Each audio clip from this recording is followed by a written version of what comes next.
The hydraulic diameter.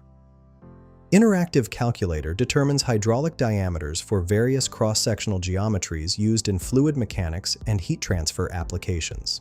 This calculator features a drop-down menu called Select Calculation Mode with 6 options: circular pipe from diameter, rectangular duct from width and height, annular space from inner and outer diameters, general cross-section from area and perimeter, reverse fine diameter from hydraulic diameter, and reverse fine dimensions from hydraulic diameter for square duct.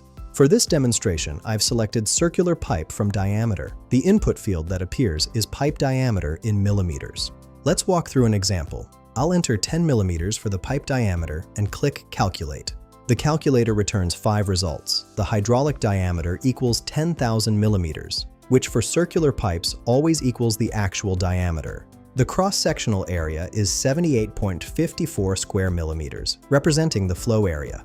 The wetted perimeter measures 31.42 millimeters, which is the pipe's circumference. The shape factor shows 1,000, confirming this is a circular geometry where hydraulic diameter equals equivalent diameter. The geometry info displays NA for circular pipes. This tool streamlines hydraulic diameter calculations for pipe flow and duct design. Find the link in the description below.